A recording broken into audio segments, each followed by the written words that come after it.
Pramono Anung tiba-tiba mendapat panggilan untuk diberi tugas. Lalu sehari berikutnya juga Rano Karno dipanggil oleh Ketua PDIP, Ketua Umum PDIP Perjuangan untuk ditugasi mendampingi Pramono Anung. Nah, padahal kedua-duanya ini sebetulnya sudah punya keinginan yang berbeda-beda. Rano Karno ingin tetap di legislatif di bidang Komisi 10, lalu kalau Pak Pramono Anung ini juga sebetulnya sudah banyak kegiatan-kegiatan yang dilakukan. Tapi karena ini penugasan dan melihat partainya dengan alasan-alasan yang dikemukakan, akhirnya mereka berdua setuju, ya, setuju untuk siap mewakili Partai Demokrasi Perjuangan.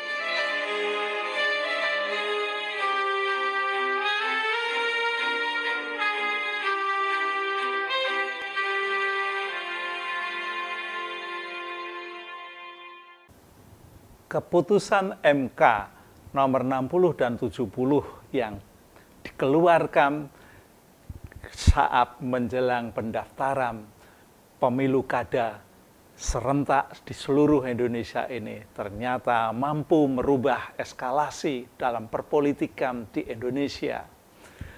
Pada saat itu Gimplus sudah terbentuk, ya, Gimplus sudah terbentuk dan PDIP merasa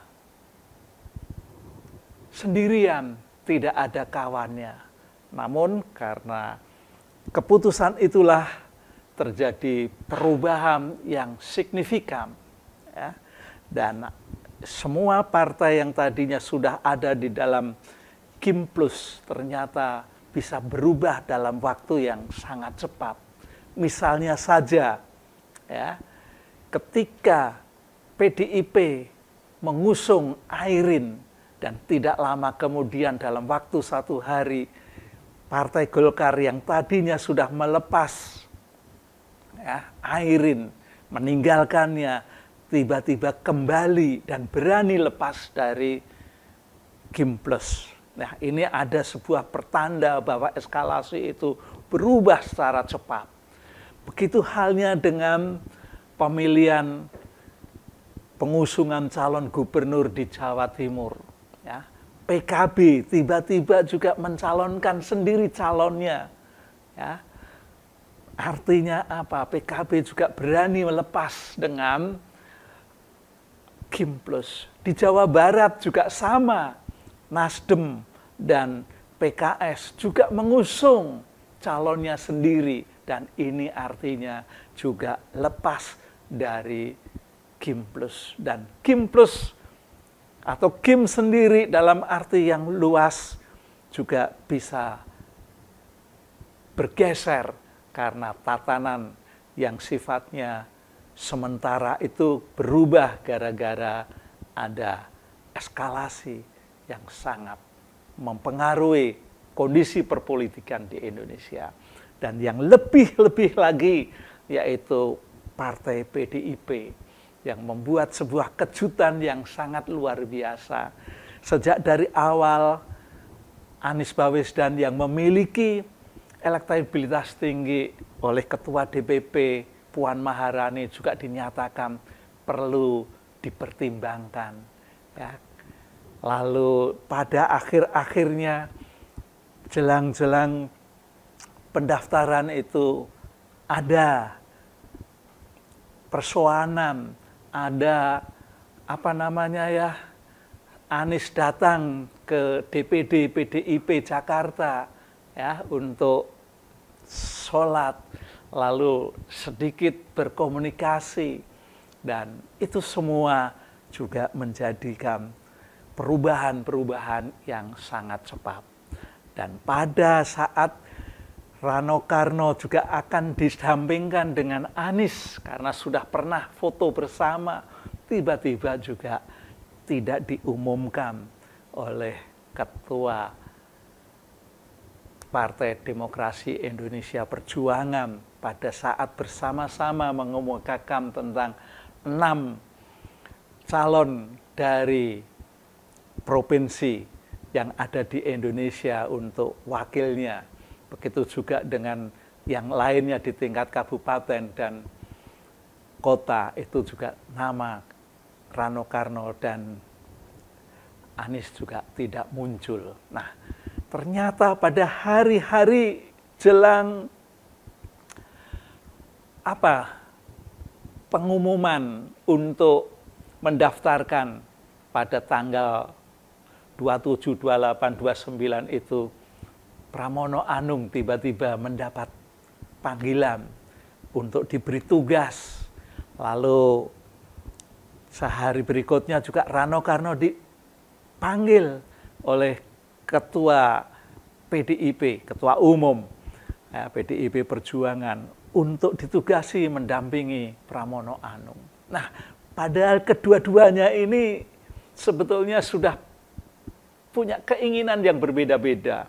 Rano Karno ingin tetap di legislatif di bidang Komisi 10, lalu kalau Pak Pramono Anung ini juga sebetulnya sudah banyak kegiatan-kegiatan yang dilakukan. Tapi karena ini penugasan dan melihat partainya dengan alasan-alasan yang dikemukakan, akhirnya mereka berdua setuju, setuju untuk siap mewakili Partai Demokrasi Perjuangan Indonesia untuk menjadi calon wakil dari partai, baik itu gubernur dan wakil gubernur di daerah khusus Jakarta. Karena sebentar lagi bukan lagi menjadi daerah ibu kota, daerah khusus ibu kota, tapi menjadi daerah khusus Jakarta. Nah, itulah yang menjadi terpanggilan. Dan yang paling membuat saya juga merasa kaget dengan keputusan-keputusan itu, apalagi ketika Pak Pramono itu minta izin kepada Pak Presiden karena dia masih ada di dalam kabinet persatuan itu yang dipimpin oleh Presiden Jokowi, dan merasa Pak Presiden mungkin terkejut juga karena responnya tertawa terbahak-bahak. Itu yang dikemukakan oleh Pak Pramono Anung. Tapi toh pada akhirnya Pak Pramono Anung diberi restu, diberi izin untuk maju menjadi calon gubernur di Jakarta. Nah, dari sini Pak Pramono langsung siap untuk mendaftarkan ke KPU tanpa dideklarasikan ini oleh partainya, tapi karena penugasan langsung, jadi nggak perlu deklarasi, dia siap maju sendiri. Dan yang paling diingat oleh Pak Pramono yaitu tantangan dari Pak Presiden. Karena Pak Presiden mungkin pada masa itu juga melakukan blusukan-blusukan ke wilayah-wilayah yang ada di Jakarta. Tantangannya dari Pak Presiden itu kepada Pak Pramono Anung yaitu tantangan untuk bisa hadir di 12 titik setiap harinya.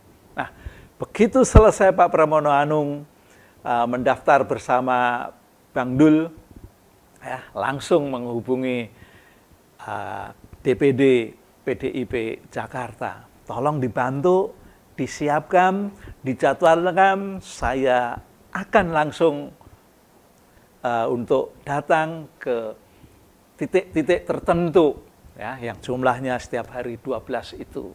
Dan tentu saja ini Pak Pramono Anung dan Bang Dul ini sudah siap untuk bekerja keras, sekalipun keduanya boleh dikatakan adalah pasangan yang tidak memiliki elektabilitas.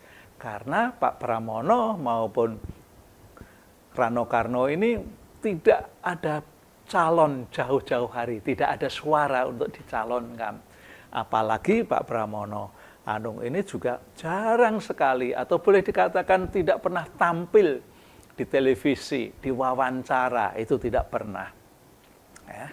Tapi begitu dia mendaftar, dia langsung berkomitmen dengan Rano Karno, yaitu untuk fight, untuk bekerja keras, penuh dengan komitmen. Jadi semua akan dilakukan dengan keikhlasan, semua dilakukan dengan ketulusan, dan semua itu digunakan untuk kemaslahatan, kebermanfaatan bagi masyarakat dan rakyat Jakarta. Karena rakyat Jakarta ini kalau kita lihat secara umum, memang orang dari jauh sana akan melihat bahwa Jakarta itu orang-orangnya the have, ya, orang-orangnya berada, ya, karena terlihat dari bangunan-bangunan gedung yang tinggi-tinggi dan setiap hari selalu dipenuhi dengan kemacetan. Dan ini semua ternyata bukan seperti itu. Ada bumi dan langit jaraknya masyarakat Jakarta. Masih banyak orang-orang yang tinggal di tempat-tempat yang kumuh, bahkan di tempat-tempat yang tidak layak untuk dihuni oleh manusia. Nah, tantangan itu segera dijawab, ya, segera dijawab oleh Pramono Anung. Dan rupa-rupanya baik Pramono dan calon wakilnya Rano Karno ini juga sepakat untuk berbagi. Ya, kalau Pak Pramono sih sebetulnya tidak perlu dikhawatirkan di dalam hal kepemimpinan yang berhubungan dengan birokrasi, ya, berhubungan dengan administrasi, ini tidak perlu dikhawatirkan karena dia memiliki pengalaman yang sangat panjang, sangat luar biasa, baik itu di legislatif, baik itu di kepartean, baik itu di eksekutif. Ya, dia selalu bekerja keras dan dia pernah menyatakan sekalipun dekat dengan pejabat, dengan presiden, dengan ketua partai, tidak berarti dia selalu memiliki keinginan menyodorkan diri untuk bisa mendapatkan sesuatu. Itu yang tidak dia lakukan. Ya, dan pada masa pemerintahan manapun, ya, Pak Pramono ini boleh dikatakan menjadi sumber jalinan komunikasi dengan siapapun. Ya. Bahkan kalau kita perhatikan Pak Pramono Anung ini juga tidak pernah menimbulkan konflik dengan siapapun. Ya. Kalau berdiskusi selalu cair, ya, selalu ya apa namanya ya, membuat orang mempercayai bahwa apa yang dipikirkan, apa yang dilakukan itu dilakukan dengan baik dan dengan keikhlasan dan dengan ketulusan. Nah, dan yang terpenting lagi, ya, sekalipun boleh dikatakan Pak Pramono dan Rano Karno itu boleh dikatakan calon yang underdog bila dibanding dengan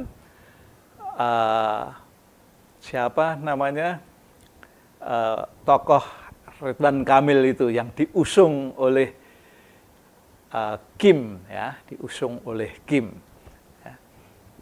Jadi kalau dibandingkan mungkin ya elektabilitasnya sangat jauh, apalagi elektabilitasnya partai yang boleh dikatakan mungkin hanya sekitar 20 lebih gitu dibanding dengan campuran gabungan dari Kim, maka tidak sebanding. Tapi ternyata Rano Karno dan Pak Pramono Anung ini sudah mulai berbagi, ya. Intinya tim-tim yang untuk disiapkan menjadi mesin untuk mendapatkan suara ini sudah langsung, ya, akan menggunakan terutama dari partai mesin partai juga menggunakan elektabilitas rakyat, ya, karena rakyat ini juga kadang-kadang tidak terpengaruh dengan elektabilitasnya dari partai-partai itu, karena masyarakatlah yang akan menentukan, ya, bahwa siapa yang akan dipilih, itulah yang menentukan keberhasilan. Apalagi kalau di pilkada sekarang ini kan tidak tampak adanya apa ya, seperti pilpres kemarin itu, tidak tampak, ya. Bagi-bagi bansos sudah nggak begitu kelihatan, ya, sudah tidak terdengar. Jadi benar-benar pilkada ini dapat dikatakan pilkada yang murni untuk kepentingan rakyat. Dan pemilu kada ini boleh dikatakan akan merasakan rakyatnya senang, rakyatnya bahagia, rakyatnya juga bisa tertawa karena atas keputusan, atas perubahan dari keputusan MK itu.